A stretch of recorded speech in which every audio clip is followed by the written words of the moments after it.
بسم الله الرحمن الرحيم الحمد لله رب العالمين والصلاة والسلام على سيد الأنبياء والمرسلين نبينا محمد وعلى آله وصحبه ومن تبعهم بإحسان إلى يوم الدين أما بعد. یہ آیت ہے سورۃ یونس کی آیت نمبر 58 قرآن سے متعلق ہے. قل بفضل اللہ وبرحمتہ. اور بلکہ اس سے پہلے ایک اور آیت ہے 57 یا ایھا الناس، اے لوگو، قد جاءتکم موعظۃ من ربکم، تمہارے رب کی طرف سے ایک نصیحت آ گئی ہے تمہاری طرف. وشفاء، اس میں شفا ہے، قرآن پاک اس میں شفا ہے. لما فی الصدور، تمہارے سینوں میں جو کچھ بھی ہے، سینوں کی جو گمراہی ہے وہ بھی، سینوں کی جو بیماری ہے وہ بھی، دنیاوی بیماری ہو، روحانی بیماری ہو، عقائد کی بیماریاں ہوں، سب اس قرآن میں اس کے لیے شفا ہے. وہدن، اور ہدایت ہے. ورحمۃ للمؤمنین، باتیں سن لی نا، شفا ہے اس قرآن پاک میں، نصیحت ہے یہ قرآن پاک، ہدایت ہے، رحمت ہے مومنوں کے لیے. قل بفضل اللہ، کہہ دیجئے اللہ کے فضل سے، وبرحمتہ، اس کی رحمت سے، فبذلک فلیفرحوا، مومنوں تم کو چاہیے کہ خوش ہو، اس قرآن پاک سے خوش ہو، اس کے پڑھنے سے، اس کے حفظ کرنے سے، اس کے عمل کرنے سے، اس کے یاد کرنے سے ہمیں خوش ہونا چاہیے. فلذلک فلیفرحوا هو خیر مما یجمعون، یہ بہترین ہے چیزیں، یہ بہتر ہے اس سے جو تم جمع کرتے ہو، جو یہ لوگ جمع کرتے ہیں. اللہ اکبر. اور بھی بہت ساری آیتیں ہیں قرآن سے متعلق. بھائیو آگے چلتے ہیں. فرمایا اللہ تعالیٰ نے، کتاب انزلناہ الیک مبارک، یہ کتاب ہم نے نازل کی ہے اس کو آپ کی طرف، یہ مبارک کتاب ہے. لیدبروا آیاتہ، تاکہ یہ لوگ اس کی آیتوں پر غور کریں. غور کریں، صرف پڑھے نہیں. آپ جو یہ بیٹھ کر ابھی یہاں پر ترجمہ سن رہے ہیں، تشریح سن رہے ہیں، یہی تو تدبر ہے. غور کرنا، فکر کرنا، اس کے معنی کیا ہیں، اس کا مقصد کیا ہے، اس کی تشریح کیا ہے. فَبِذَلِكَ فَلْيَفْرَحُوا کتاب انزلناہ الیک مبارک لیدبروا آیاتہ وَلِيَتَذَكَّرَ أُولُو الْأَلْبَابِ، ہم نے اس کتاب کو نازل کیا کہ اس پر غور کریں، تدبر کریں. وَلِيَتَذَكَّرَ أُولُو الْأَلْبَابِ، اور عقل مند اس سے نصیحت حاصل کرتے ہیں. بھائیو آج بہت سارے لوگ نہ اس کا ترجمہ معلوم ہے، نہ اس کی تشریح معلوم ہے، نہ اس کی جستجو ہے، نہ خواہش ہے. اللہ تعالیٰ فرماتے ہیں افلا یتدبرون القرآن ام علی قلوب اقفالها، یہ قرآن پاک میں غور کیوں نہیں کرتے؟ کیا ان کے دلوں پہ تالے پڑے ہیں؟ جو لوگ غور نہیں کرتے، فکر نہیں کرتے، تدبر نہیں کرتے، ان کے دلوں پر تالے پڑ چکے ہیں، دلوں پر تالے پڑ چکے ہیں. اس لیے بھائیو قرآن کو غور سے پڑھو، ترجمے سے پڑھو، سمجھ کر پڑھو. ایک پارے کی بجائے ایک صفحہ پڑھیے، لیکن ترجمے سے سمجھ کر پڑھیے. اس سے دیکھیں پھر اللہ کی رحمتیں اور برکتیں نازل ہوں گی. بھائیوں، غلط عقیدے والوں نے جب دیکھا نا کہ قرآن پاک کا ترجمہ ہوگا، لوگوں کے عقیدے صحیح ہوں گے، ہمارے حلوے مانڈے بند ہو جائیں گے، ہماری جو چودراہٹ ہے دین کے بارے میں ختم ہو جائے گی، تو انہوں نے شاہ ولی اللہ رحمۃ اللہ علیہ جب سب سے پہلے فارسی پر ترجمہ کیا تھا، فارسی کا، ہندوستان میں کفر کے فتوے لگائے تھے. ان ملا مولویوں کی چودراہٹ ختم ہونی تھی. جیسے جیسے یہ نور ہے نا بھائیوں، جب نور پھیلے گا تو اندھیرا چھٹ جائے گا.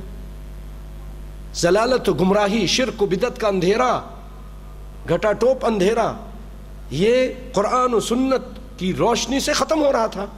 ان کو یہ برداشت نہیں ہوا، کفر کے فتوے لگائے. اور آج بھی اسی طرح کے لوگ موجود ہیں. اللہ کی قسم، اپنی گمراہی والی چیزیں لوگوں کو کہتے ہیں اس کو پڑھو، اسی کو پڑھو، اسی کو رٹو، اسی کو بیان کرو، پوری دنیا میں پھیلاؤ. اس کے اندر شرک ہے، بدعات ہیں، خرافات ہیں. اور جب ان سے کہا جاتا ہے نہیں، اس کتاب کی بجائے آپ ذرا قرآن پاک کا بھی ترجمہ پڑھیں، نہیں ہم عالم نہیں ہیں، ہم لوگ قرآن پاک کا ترجمہ نہیں کر سکتے، غلطی ہو جائے گی.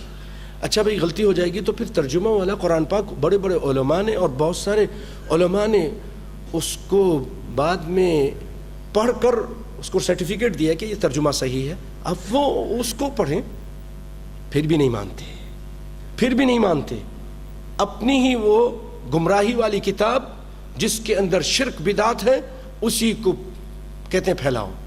وحدت الوجود کے اس کے اندر ہے شرک کی دعوت ہے, علم غیب ہر ایک کو ہے اس کی دعوت ہے. وضو میں کرتے ہوئے جناب امام صاحب کو وضو کے قطرے میں اس آدمی کا زنا نظر آ رہا تھا, ماں باپ کی نافرمانی نظر آ رہی تھی. اس طرح کی اور بھی وہ قصے کے ایک آدمی اترا آسمان سے, ایک آدمی حج سے واپس آ رہا تھا, اس کی ماں مر گئی, پیٹ پھول گیا, چہرہ کالا ہو گیا, وہ پریشان تھا یا اللہ یہ کیا ہو گیا. تو کچھ دیر کے بعد ایک بادل آیا, بادل سے ایک حضرت اترے اور وہ قریب آئے, عورت کے چہرے پہ ہاتھ پھیرا, چہرہ روشن ہو گیا, پیٹ پہ ہاتھ پھیرا, پیٹ کا ورم چلا گیا. پھر واپس جانے لگے, وہ پیچھے پیچھے گیا, حضرت آپ کون ہیں, آپ کون ہیں؟ کہا تم کو نہیں معلوم میں وہی ہوں جن کے پر تم درود پڑھتے ہو, میں وہی ہوں, یعنی محمد مصطفیٰ. یہ بتائیے نبی کائنات تو حسن و حسین کے لیے نہیں آئے ہیں, صحابہ کرام میں اختلاف ہو گئے, وہاں تشریف نہیں لائے. یہاں اس عورت اتنی یہ اہمیت والی عورت تھی, وہاں آ گئے. پھر قبر سے آ گئے, فاطمہ اتنی پریشان ہوئی, وہاں تو نہیں آئے. اللہ سیدنا علی قتل کیے گئے, تشریف نہیں لائے. پھر کائنات کا امام زندگی میں تو کسی عورت کو ہاتھ نہیں لگایا, نامحرم عورت کو چہرے پر ہاتھ لگا, مرنے کے بعد اب آ کے دوبارہ دنیا میں ہاتھ بھی لگا رہے ہیں, پیٹ پہ بھی ہاتھ لگا رہے ہیں. بتائیے نبی کی گستاخی نہیں تو اور کیا ہے. اور یہ کتابیں اب ان سے کہو نا کہ ریاض الصالحین پڑھ دیں, ایسا پردہ پڑا ہے وہ ابھی وہی والا 300-400 سال پہلے جو ان لوگوں نے فتوے لگائے تھے وہ ابھی تک قائم ہیں. نہیں سب علماء کا کام ہے, یہ ہم نہیں کر سکتے. ارے بھائی اب ترجمے ہو چکے ہیں, علماء نے کیے, یہ تاکہ وہی ضلالت و گمراہی والی بات رہے. لیکن اچھے ہیں لوگ, آفرین ہیں ان پر کہ وہ کہتے وہ اس بلبلیوں سے نکلتے ہیں, تقلید سے نکلتے ہیں, اندھیروں سے نکلتے ہیں. وہ کہتے ہیں نہیں ہم قرآن کو دیکھیں گے, حدیث کو دیکھیں گے, اور پھر اللہ کے فضل و کرم سے قرآن و حدیث کے راستے کو اختیار کرتے ہیں. بہت سارے لوگ ہیں, آپ میں بہت سارے ایسے لوگ ہیں کہ اللہ کے فضل و کرم سے انہوں نے قرآن و سنت کا راستہ اختیار کیا ہے. حالانکہ پہلے کچھ اور تھے, وہ پہلے یہی کچھ تھے, ہمت سے کام لیا, اللہ کا فضل و کرم ہوا. اصل تو اللہ ہی کا فضل و کرم ہے. لیکن بندہ جب کوشش کرتا ہے, والذین جاہدوا فینا لنہدینہم سبلنا, جب انسان ہمارے راستے کی کوشش کرتا ہے تو ہم بھی اس کو راستہ پھر دکھاتے ہیں.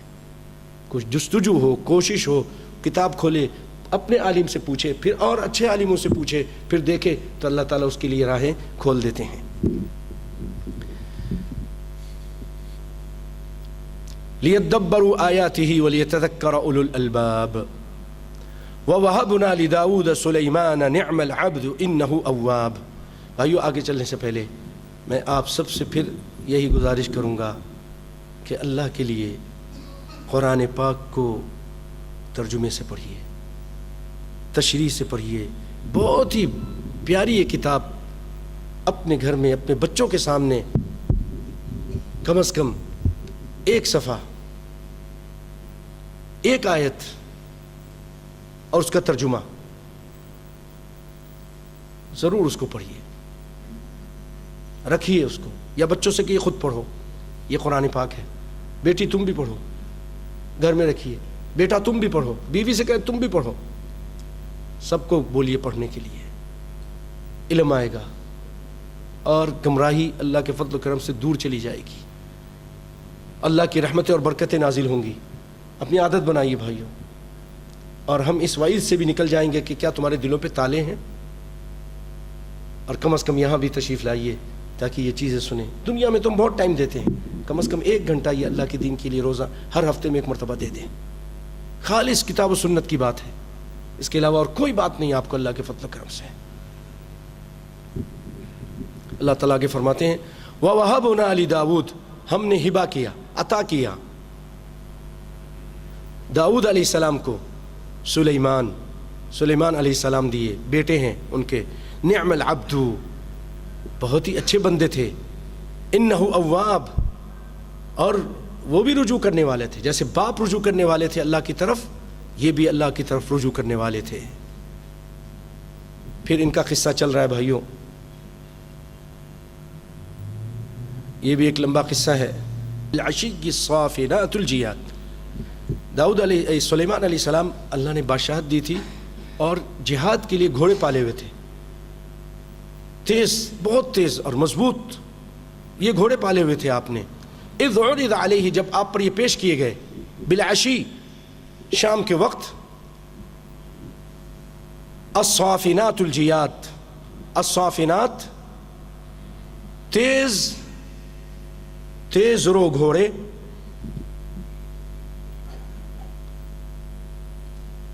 الجیاد یعنی عمدہ گھوڑے، صافنات یہ صافنہ کی جمع ہے، وہ گھوڑے جو 3 ٹانگوں پر کھڑے بھی ہو جاتے ہیں، جیاد جواد کی جمع ہے جو تیز رو گھوڑے ہوتے ہیں، 3 پاؤں پہ کھڑے بھی ہو جاتے ہیں۔ اب بہت سارے آج دنیا میں گھوڑے کو پالنے والے اس کو کرتب دکھاتے ہیں، وہ 3 پاؤں پہ کھڑے ہو کر کیا کیا کرتب دکھاتے ہیں، ایسے اس زمانے میں تھے یہ، اور بہت تیز دوڑتے تھے، جہاد کے لیے آپ نے پالے ہوئے تھے۔ تو یہ پیش کیا گیا، فقال انی احببت حب الخیر عن ذکر ربی حتی توارت بالحجاب، تو کہنے لگے کہ میں اپنے پروردگار کی یاد پر ان گھوڑوں کو میں نے ترجیح دی، یعنی نماز کا ٹائم ہو گیا تھا یا ان کے خاص ذکر کا ٹائم تھا، خاص ذکر کا ٹائم، ورد، آپ لوگ بھی اپنا ورد بنائیے بھائیوں۔ انبیاء علیہ السلام، نبی کائنات صلی اللہ علیہ وسلم ذکر کرتے تھے اللہ کو۔ قرآن پاک میں بہت زیادہ ذکر کی اللہ تعالیٰ نے ہمیں، یا ایھا الذین آمنوا اذکروا اللہ ذکرا کثیرا وسبحوا بکرۃ واصیلا، صبح و شام اللہ کا ذکر کرو، واذکروا اللہ کثیرا لعلکم تفلحون، کثرت کے ساتھ اللہ کا ذکر کرو، تم کامیاب ہو جاؤ گے۔ ایک جگہ تو جنگ کے موقع پر اللہ نے فرمایا کہ تم اللہ کے ذکر کرو، جنگ کے ہوتے ہوئے بھی تم اللہ کا ذکر کرو۔ ذکر سب سے افضل ذکر لا الہ الا اللہ وحدہ لا شریک لہ، لہ الملک ولہ الحمد وہو علی کل شیء قدیر، سبحان اللہ والحمد للہ ولا الہ الا اللہ واللہ اکبر ولا حول ولا قوة الا باللہ العلی العظیم، استغفر اللہ ربی من کل ذنب واتوب الیہ، استغفر۔ نبی صلی اللہ علیہ وسلم فرماتے ہیں کہ میں ایک محفل میں 100 مرتبہ اللہ کے استغفار کرتا ہوں، کہیں 60 کا ذکر آیا ہے، کہیں 100 کا ذکر آیا ہے، حالانکہ وہ اللہ کے نبی ہیں اور اللہ نے ان کے اگلے پچھلے سب معاف کیے ہوئے ہیں، پھر بھی آپ اللہ کا اتنا ذکر کرتے ہیں۔ سبحان اللہ والحمد للہ ولا الہ الا اللہ اللہ اکبر والباقیات الصالحات ہیں، جب ایک مرتبہ کہتے ہیں جنت میں ایک درخت لگا دیا جاتا ہے سبحان اللہ کہنے سے۔ سبحان اللہ اگر آپ کہتے ہیں تو سبحان اللہ الحمدللہ تملأ ما بین السماء والارض، تملأ المیزان، تملأ ما بین السماء والارض، ترازو بھر جاتا ہے نیکیوں سے، آسمان و زمین بھر جاتا ہے۔ اور بھائیوں، ان تمام فضائل کے لیے ایک چیز بڑی اہم ہے کہ عقیدہ صحیح ہو، مشرکانہ عقیدہ نہ ہو، نبی صلی اللہ علیہ وسلم کا گستاخ نہ ہو، یعنی نبی کی حدیث کو ٹھوکر مارنے والا اور چھوڑنے والا نہ ہو۔ نبی کی بات آ جائے، دنیا کے سارے بڑوں کی بات کو چھوڑ دے، محمد مصطفیٰ کی بات کو لے لے، اور جب اللہ کی بات آ جائے، اللہ کے مقابلے میں پھر کسی اور کی بات کو نہیں مانے، اللہ کی عبادت کرتا ہے، محمد مصطفیٰ کی اطاعت کرتا ہے، اللہ کی ذات میں کوئی شریک نہیں کرتا، محمد مصطفیٰ کی رسالت میں کسی کو شریک نہیں کرتا۔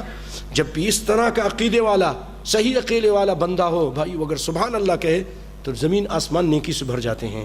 اور اگر عقیدہ صحیح نہیں ہے، عقیدہ صحیح نہیں ہے، حافظ قرآن بھی ہے، حج بھی کر رہا ہے، بہت سارے اور نیکیاں کر رہا ہے، ہاسپٹل بنا رہا ہے، مسجدیں بنا رہا ہے، لیکن عقیدے میں شرک ہے، یاد رکھیے اس کی یہ ساری نیکیاں اللہ کی یہاں رائی کے دانے کے برابر نہیں ہیں، سب ہباء منثورہ ہیں۔ کیوں؟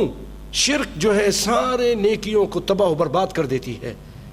لئن اشرکت لیحبطن عملک، شرک اگر نبی کائنات کریں تو ان کے بھی سارے جہاد، سارے حج، ساری نیکیاں، ساری تبلیغ سب بیکار چلی جائے گی۔ اللہ فرماتے ہیں لئن اشرکت لیحبطن عملک ولتکونن من الخاسرین۔ تو اللہ کا ذکر اس کو اپنائیے۔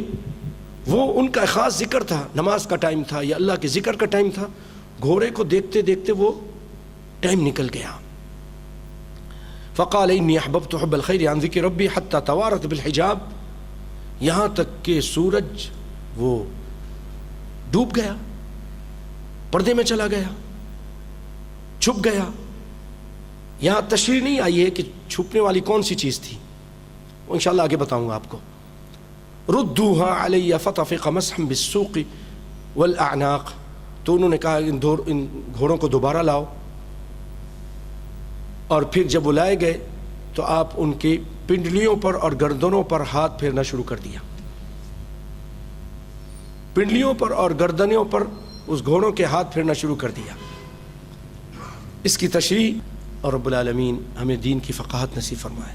یاد رکھیے من یرید اللہ بہ خیرا یفقہہ فی الدین، جس کے ساتھ اللہ تعالیٰ بھلائی کا ارادہ کرتا ہے اس کو دین کی سمجھ دیتا ہے۔ اللہ تعالیٰ ہمیں دین کی سمجھ عطا فرمائے، اور رب العالمین ہمیں اس دین کو آگے پھیلانے کی توفیق عطا فرمائے۔ وآخر دعوانا ان الحمد للہ رب العالمین۔